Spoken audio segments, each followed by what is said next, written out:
Hello എല്ലാവർക്കും നമസ്കാരം കേട്ടോ. മരീൻസ് കിച്ചണിലേക്ക് സ്വാഗതം. ഇന്നത്തെ വീഡിയോയിൽ ഞാൻ ചെയ്യാൻ പോകുന്ന റെസിപ്പി നല്ലൊരു മധുര പലഹാരമാണ് വെട്ടുകേക്ക്. വെട്ടുകേക്ക് എന്ന് പറഞ്ഞാൽ എല്ലാവർക്കും അറിയാം, കാരണം ഞാനൊക്കെ കുട്ടിക്കാലത്ത് ഒരുപാട് ഇത് കഴിച്ചിട്ടുണ്ട്. പക്ഷേ ഇപ്പോൾ എൻ്റെ കുട്ടികൾക്ക് ഇത് വാങ്ങിച്ചു കൊടുക്കാൻ പോയി കഴിഞ്ഞാൽ ചിലപ്പോൾ കടകളിൽ തന്നെ ഇത് കാണാൻ പറ്റുന്നില്ല. അപ്പോൾ ഞാൻ വിചാരിച്ചു ഇതൊന്ന് ഉണ്ടാക്കി നമ്മുടെ കുട്ടികൾക്കൊന്ന് കൊടുത്താലോ. ഉണ്ടാക്കി കൊടുത്തു കഴിഞ്ഞപ്പോൾ അവർക്ക് ഭയങ്കര ഇഷ്ടമായി. നല്ല ടേസ്റ്റി ആയിട്ടുള്ളൊരു ഒരു പലഹാരമാണിത്. അപ്പോൾ നിങ്ങളെല്ലാവരും വീഡിയോ കാണാം, ഇതെങ്ങനെ ചെയ്യാമെന്ന് നോക്കാം. വെട്ടുകേക്ക് ചെയ്യാനായിട്ട് ആദ്യം തന്നെ നമുക്ക് കുറച്ച് പഞ്ചസാര പൊടിച്ചെടുക്കണം. അപ്പോൾ അതിന് വേണ്ടിയിട്ട് ഞാനിവിടെ ഒരു മിക്സീൻ്റെ ഗ്രൈൻഡർ എടുത്ത് വെച്ചിട്ടുണ്ട്. ഇതിനകത്തോട്ട് ഒരു 3/4 കപ്പ് പഞ്ചസാരയാണ് ഞാൻ ചേർത്ത് കൊടുക്കുന്നത്. അത് ഞാനിവിടെ അളന്നെടുത്ത് വെച്ചിട്ടുണ്ട്. ഇനി പഞ്ചസാരയുടെ കണക്ക് നിങ്ങൾക്ക് കുറച്ചെടുക്കാം. 3/4 കപ്പ് എന്ന് പറഞ്ഞു കഴിഞ്ഞാൽ തന്നെ നല്ല മധുരമാണ് കേട്ടോ. അപ്പോൾ നിങ്ങൾക്ക് 3/4 കപ്പ് വേണമെന്നില്ല. അത് മധുരം കുറവ് മതി എന്നുണ്ടെങ്കിൽ 1/2 കപ്പായാലും എടുത്താൽ മതി. അപ്പോൾ ഇത് ഈ ഗ്രൈൻഡറിനകത്തിട്ടോട്ട് നന്നായിട്ട് പൊടിച്ചെടുക്കണം. പൊടിച്ചെടുക്കുമ്പോൾ ഇതിൻ്റെ കൂടെ ഒരു 2 ഏലക്കായ ഇട്ട് കൊടുക്കുക. പഞ്ചസാരയുടെ കൂടെ ഏലക്കായ ഇട്ട് കഴിഞ്ഞാൽ അതിൻ്റെ ആ ഒരു സ്കിന്നടക്കം നന്നായിട്ട് പൊടിഞ്ഞു കിട്ടും. അപ്പോൾ ഇതും കൂടി ഇതിനകത്ത് ചേർത്ത് കൊടുക്കുക. ഇനി ഏലക്കായൻ്റെ ടേസ്റ്റ് വേണ്ട, നിങ്ങൾക്ക് വെനില എസൻസ് ചേർത്ത് കൊടുത്താൽ മതി എന്നുണ്ടെങ്കിൽ വെനില എസൻസ് ചേർത്ത് കൊടുക്കാം. അത് നമ്മുടെ കൂട്ടുണ്ടാക്കുമ്പോൾ അതിന് കൂടെ ചേർത്ത് കൊടുത്താൽ മതി. ഇനി ഇത് പൊടിക്കുക. അത് പൊടിച്ചിട്ട് മാറ്റി വയ്ക്കുക. ഇനി നമുക്ക് കൂട്ട് തയ്യാറാക്കേണ്ടത്. അപ്പോൾ അതിന് വേണ്ടിയിട്ട് ഒരു ബൗൾ എടുത്തിട്ടുണ്ട്. ഇതിനകത്തോട്ട് നമുക്ക് മുട്ട പൊട്ടിച്ചൊഴിക്കാം. 2 മുട്ടയാണ് ഞാനിവിടെ എടുക്കുന്നത്. 3 കപ്പ് മൈദയും 2 മുട്ടയാണ് എടുക്കുന്നത്. അപ്പോൾ 2 മുട്ട ചേർത്ത് കൊടുത്തു കഴിഞ്ഞാൽ ഇത് നന്നായിട്ട് ബീറ്റ് ചെയ്തെടുക്കണം കേട്ടോ. അത് നിങ്ങൾക്ക് വിസ്കർ ഉണ്ടെന്നുണ്ടെങ്കിൽ അത് വെച്ച് ചെയ്യാം. വിസ്കർ കൊണ്ട് ചെയ്യുമ്പോൾ നമുക്ക് പെട്ടെന്ന് ചെയ്തെടുക്കാൻ സാധിക്കും. അതെല്ലാം ഒരു സ്പൂണോ ഫോർക്കോ എന്തെങ്കിലും വെച്ച് ചെയ്താൽ മതി. നന്നായിട്ടൊന്ന് ബീറ്റ് ചെയ്തെടുക്കണമെന്ന് മാത്രം. ഇതൊരു 5 മിനിറ്റ് ബീറ്റ് ചെയ്ത് കഴിഞ്ഞാൽ തന്നെ നന്നായിട്ട് പതഞ്ഞു വരും. കണ്ടോ, നന്നായിട്ട് പതഞ്ഞു വന്നിട്ടുണ്ട്. ഇതിനകത്തോട്ട് നമുക്ക് നമ്മുടെ പൊടി ചേർത്ത് കൊടുക്കാം. ഞാൻ നേരത്തെ പറഞ്ഞല്ലോ 3 കപ്പ് മൈദയാണ് ഞാനിവിടെ എടുക്കുന്നത്. അപ്പോൾ അത് അളന്ന് എടുക്കുക. 3 കപ്പ് മൈദ ചേർത്ത് കൊടുക്കുക. ഇതിനകത്തോട്ട് ഉപ്പ് ചേർത്ത് കൊടുക്കണം. നല്ലൊരു ടേസ്റ്റിന് വേണ്ടിയിട്ടാണ് ഉപ്പ് ചേർത്ത് കൊടുക്കുന്നത്. പിന്നെ ബേക്കിംഗ് പൗഡർ ചേർത്ത് കൊടുക്കുക. അത് ഒരുപാടൊന്നും ചേർത്ത് കൊടുക്കണ്ട. ഒരു 1/4 ടീസ്പൂൺ ബേക്കിംഗ് പൗഡർ ചേർത്ത് കൊടുക്കുക. ബേക്കിംഗ് സോഡ ചേർക്കണമെന്നില്ല. ഞാനിവിടെ ഒരു 1/4 ടീസ്പൂൺ ബേക്കിംഗ് പൗഡർ എടുത്തിട്ടുണ്ട്. അത് ഇതിനകത്തോട്ട് തട്ടി കൊടുക്കുക. ഇനി ഇത് നന്നായിട്ടൊന്ന് മിക്സ് ചെയ്തെടുക്കുക. ഈ സമയത്ത് നിങ്ങൾക്ക് വെനില എസൻസ് ചേർക്കണമെന്നുണ്ടെങ്കിൽ ചേർത്ത് കൊടുക്കാം. ഇത് ഈ ഒരു സ്പൂൺ വെച്ച് അല്ലെന്നുണ്ടെങ്കിൽ വിസ്കർ വെച്ചിട്ട് നന്നായിട്ടൊന്ന് മിക്സ് ചെയ്തെടുക്കുക. അപ്പോൾ അതിൻ്റെ ആ ഒരു വെള്ളം ഉണ്ടല്ലോ, നമുക്ക് പിന്നെ വെള്ളം ചേർക്കേണ്ടി വരില്ല. അത് നന്നായിട്ട് മിക്സ് ചെയ്തെടുത്ത് കഴിഞ്ഞാൽ നമുക്കറിയാൻ പറ്റും ഇതിൻ്റെ നനവ് എത്രത്തോളം ഉണ്ടെന്നുള്ളത്. പിന്നെ നമ്മൾ പഞ്ചസാര ചേർത്തിട്ടില്ല, ഓയിൽ ചേർത്തിട്ടില്ല. അപ്പോൾ അതെല്ലാം നമ്മൾ മാറ്റി വെച്ചിരിക്കുകയാണ്. അപ്പോൾ ആദ്യം ഈ മുട്ടയും നമ്മൾ ചേർത്ത പൊടികളെല്ലാം കൂടിയിട്ട് നന്നായിട്ടൊന്ന് മിക്സായിട്ട് വരട്ടെ. ഇവിടെ മിക്സായി വന്നിട്ടുണ്ട്. അപ്പോൾ ഞാൻ പഞ്ചസാര ചേർത്ത് കൊടുക്കുകയാണ്. പൊടിച്ച പഞ്ചസാര ചേർത്ത് കൊടുക്കുക. ചേർത്ത് കൊടുത്തതിന് ശേഷം ഇതേപോലെ തന്നെ നന്നായിട്ടൊന്ന് മിക്സ് ചെയ്തെടുക്കുക. പഞ്ചസാരയുടെ അളവ് ഞാൻ നേരത്തെ പറഞ്ഞോണം, മധുരം അധികം ഇഷ്ടമില്ലാത്തവരാണെന്നുണ്ടെങ്കിൽ കുറയ്ക്കാം. 3/4 കപ്പ് പഞ്ചസാര എന്ന് പറഞ്ഞു കഴിഞ്ഞാൽ തന്നെ നല്ലൊരു മധുരമാണ് കേട്ടോ. കുട്ടികൾക്ക് കൊടുക്കേണ്ട കാരണമാണ് ഞാൻ മധുരം കൂടുതലെടുത്തത്. ഇതിപ്പോൾ നന്നായിട്ട് മിക്സായിട്ട് വന്നിട്ടുണ്ട്. ഇനി ഇതിനകത്തോട്ട് നമുക്കൊരു 1/4 കപ്പ് ഓയിൽ ഒഴിച്ച് കൊടുക്കാം. ഏതെങ്കിലും ടൈപ്പ് റിഫൈൻഡ് ഓയിൽ ഒഴിച്ച് കൊടുക്കാം. അത് ഒഴിച്ച് കൊടുത്ത് കഴിഞ്ഞിട്ട് നന്നായിട്ട് ഈ വിസ്കർ കൊണ്ട് തന്നെ മിക്സ് ചെയ്തെടുക്കുക. പിന്നെ നമ്മൾ ഇതിനകത്തോട്ട് വെള്ളമൊന്നും ഒഴിച്ച് മിക്സ് ചെയ്യേണ്ടി വരത്തില്ല. ഈ നമ്മളിപ്പോൾ ചേർത്ത ഇൻഗ്രീഡിയൻസിൽ തന്നെ ഇത് നന്നായിട്ട് മിക്സ് ചെയ്ത് വരും. ഇതാദ്യം ഈ വിസ്കർ കൊണ്ട് നന്നായിട്ട് ചെയ്തെടുക്കുക. അത് കഴിഞ്ഞിട്ട് നമുക്ക് കൈ വെച്ചിട്ട് നന്നായിട്ടൊന്ന് കുഴച്ചെടുക്കാം. ഇതിപ്പോൾ അത്യാവശ്യത്തിന് നനവൊക്കെ ആയിട്ടുണ്ട്. നമുക്ക് നേരത്തെ പോലെ പൊടിയെല്ലാം മിക്സ് ചെയ്തോണം ഇത് മിക്സ് ചെയ്യാൻ പറ്റുന്നില്ല. നനവായിട്ടുണ്ട്, കണ്ടോ, പൊടിയെല്ലാം നന്നായിട്ട് ഒട്ടിപ്പിടിക്കുന്നുണ്ട്. ഇത് നന്നായിട്ട് അങ്ങ് മിക്സ് ചെയ്ത് കൊടുക്കുക. മിക്സ് ആയി കഴിഞ്ഞാൽ നമ്മുടെ കൈ വെച്ച് തന്നെ നന്നായിട്ടൊന്ന് ഇങ്ങനെ കുഴച്ച് കൊടുക്കുക. അപ്പോൾ നമ്മൾക്കറിയാം നനവ് നന്നായിട്ട് ആയിട്ടുണ്ടാവും. പഞ്ചസാരയും ഓയിൽ മുട്ടേൻ്റെ ഒക്കെ നനവ് നന്നായിട്ടായി വന്നിട്ടുണ്ടാവും. പിന്നെ നമ്മൾ ഇതിനകത്തോട്ട് വെള്ളമൊന്നും ചേർത്ത്, അല്ലെങ്കിൽ ചിലർ പാല് ചേർക്കണം കണ്ടിട്ടുണ്ട്. അപ്പോൾ അതൊന്നും ചേർത്ത് നമ്മൾ ഇത് കുഴച്ചെടുക്കേണ്ട കാര്യമില്ല. ഇപ്പോൾ ചേർത്തിരിക്കുന്ന ഓയിൽ നല്ലൊരു മോയ്സ്ചറൈസർ നമ്മുടെ കേക്കിന് കൊടുക്കും. അപ്പോൾ ഇതേമാതിരി നല്ലൊരു ബോളാക്കി എടുക്കുക. കണ്ടോ, ഇതേപോലെ ചെയ്തെടുക്കുക. ഇനി ഇതൊരു 10 മിനിറ്റ് അല്ലെങ്കിൽ ഒരു 15 മിനിറ്റ് നിങ്ങൾ മാറ്റി വയ്ക്കുക. നിങ്ങൾക്ക് ടൈം ഉണ്ടെന്നുണ്ടെങ്കിൽ ഒരു അരമണിക്കൂർ വെച്ചേക്ക്. അപ്പോൾ നന്നായിട്ട് ഇതൊന്ന് സെറ്റായിട്ട് വരും. അരമണിക്കൂർ വെക്കുകയാണ് നല്ലത്. ഞാനൊരു അരമണിക്കൂർ വെച്ചിട്ടുണ്ട്, മൂടി വെച്ചതാണ്. അപ്പോൾ ഇത് കണ്ടോ നന്നായിട്ട് വന്നിട്ടുണ്ട്. ഇത് ഒരുപാട് സോഫ്റ്റ് അല്ല, നല്ല ഇങ്ങനെ കുഴിഞ്ഞൊന്നും പോണില്ല, അന്ന് സോഫ്റ്റ് ആണ് തേനും. അപ്പോഴാണ് നമ്മൾക്കിത് കറക്റ്റ് ഷേപ്പിനാക്കിയിട്ട് മുറിച്ചെടുക്കാൻ സാധിക്കുള്ളൂ. ഒരുപാട് സോഫ്റ്റ് ആയി കഴിഞ്ഞാൽ ഇച്ചിരി ബുദ്ധിമുട്ടാവും, നമുക്ക് മുറിച്ചെടുക്കാനും എണ്ണയിലിടുമ്പോഴൊക്കെ ബുദ്ധിമുട്ടാവും. അപ്പോൾ നമുക്കിതൊന്ന് മുറിക്കേണ്ട രീതി ഒന്ന് നോക്കാം. ഞാനിവിടെ ഒരു കട്ടിംഗ് ബോർഡ് എടുത്ത് വെച്ചിട്ടുണ്ട്.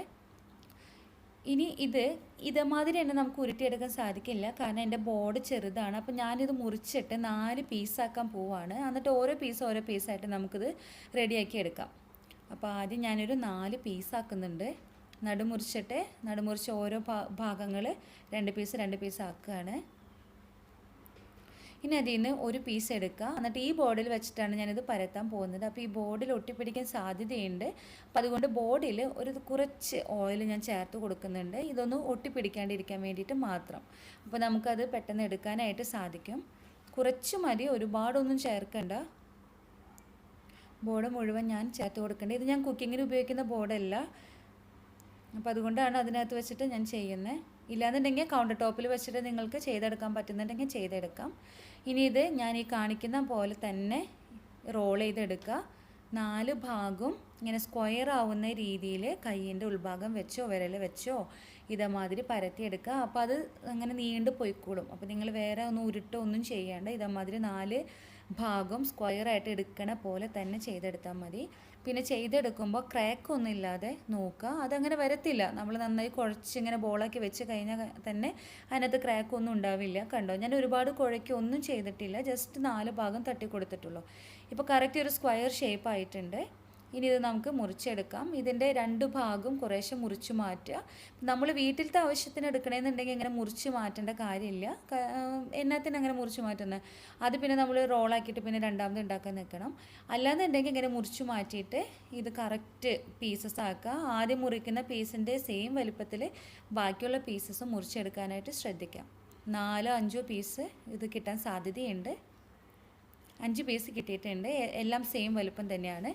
ഇനി ഇതിൻ്റെ വെട്ട് എങ്ങനെ ഇടാമെന്ന് നോക്കാം. ഇത് നമുക്ക് പല രീതിയിൽ വെട്ടിടാം. ഞാനിപ്പോൾ ജസ്റ്റ് ക്രോസ് ചെയ്തിട്ടുള്ള വെട്ടാണ് ഇടുന്നത്. പതുക്കെ ഒന്ന് മുറിച്ച് കൊടുക്കുക. നമ്മൾ മുറിക്കുന്നത് അടിഭാഗത്ത് തട്ടാൻ പാടില്ല, അതിൻ്റെ മുകൾ ഭാഗം മാത്രമാണ് ആ മുറിവ് പറ്റാൻ പാടുള്ളൂ. പതുക്കെ ഒന്ന് മുറിച്ച് കൊടുക്കുക. കണ്ടോ, ഈ ഒരു ഷേപ്പിൽ നിങ്ങൾക്ക് വേണമെന്നുണ്ടെങ്കിൽ മുറിച്ചെടുക്കാം. ഇത് നല്ലൊരു ഷേപ്പാണ്. ഇത് വെന്ത് വരുമ്പോൾ ഇങ്ങനെ പിളർന്നിരിക്കും. അപ്പോൾ അതിൻ്റെ ഉള്ളിലേക്ക് എണ്ണ കയറാൻ വേണ്ടിയിട്ടാണ് ഇങ്ങനെ മുറിച്ച് കൊടുക്കുന്നത്. ആ ഉൾഭാഗം നന്നായിട്ട് വെന്ത് കിട്ടും. അടിഭാഗത്തൊന്നും അത് എൻ്റെ മുറിവ് എത്താനും പാടില്ല, അപ്പോൾ അത് പിളർന്ന് 2ആയിട്ട് പോവും.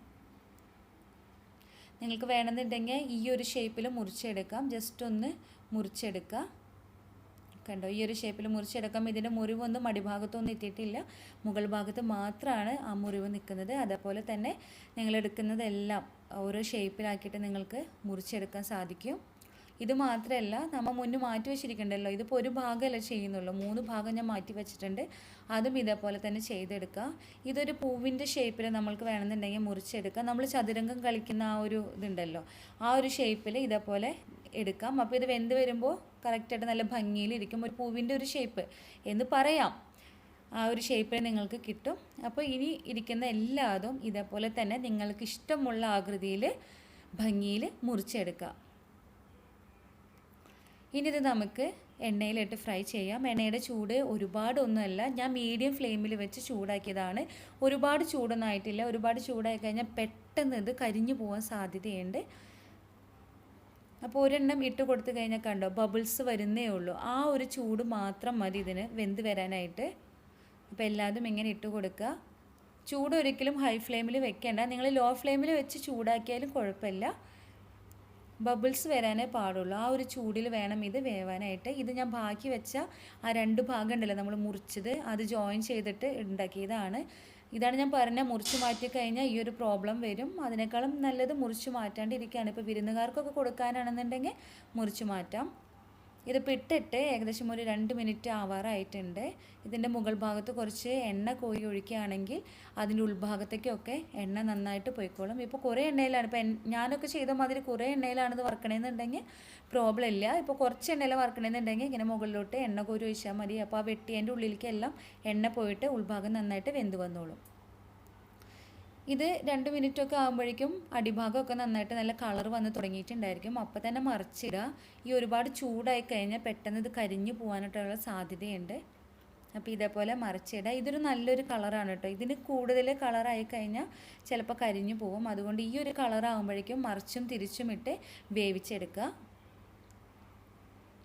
ഇപ്പോൾ ഇതിൻ്റെ അപ്പുറത്തെ ഭാഗം വെന്ത് വന്നിട്ടുണ്ട്. നല്ല കളറായി തുടങ്ങിയിട്ടുണ്ട്. നല്ലൊരു ഗോൾഡൻ കളർ ആയി വന്നിട്ടുണ്ട്. ഇങ്ങനെ ഒരു കളറായി നന്നായി വെന്തു നല്ല മുരിഞ്ഞ ഒരു ഇതൊക്കെ വന്നു കഴിഞ്ഞാൽ കോരി മാറ്റി വയ്ക്കുക. നിങ്ങളിത് എടുക്കുന്ന സമയത്ത് ഇത് നല്ല സോഫ്റ്റ് ആയിരിക്കും. പക്ഷെ പേടിക്കേണ്ട, ഇത് പുറത്ത് വെച്ച് കഴിഞ്ഞാൽ ഒരു 30 സെക്കൻഡ് ആകുമ്പോഴേക്കും ഇത് നല്ല ക്രിസ്പി ആയിരിക്കും. അപ്പോൾ നമ്മുടെ വെട്ട് കേക്ക് ഇവിടെ റെഡിയായി. കാണാൻ തന്നെ നല്ല ഭംഗിയാണ്, അതുപോലെ കഴിക്കാനും നല്ല ടേസ്റ്റ് ഉണ്ടായിരിക്കും. ഇത് ഒരു മാസമൊക്കെ വരെ നമുക്കിത് കേടുകൂടാതെ സൂക്ഷിക്കാം. അപ്പോൾ നിങ്ങളെല്ലാവരും ഇത് വീട്ടിൽ ട്രൈ ചെയ്ത് നോക്കണം. വീഡിയോ ഇഷ്ടമായെങ്കിൽ ലൈക്ക് ചെയ്യാനും കൂട്ടുകാർക്ക് ഷെയർ ചെയ്ത് കൊടുക്കാനും ചാനൽ സബ്സ്ക്രൈബ് ചെയ്യാനും മറക്കരുത്.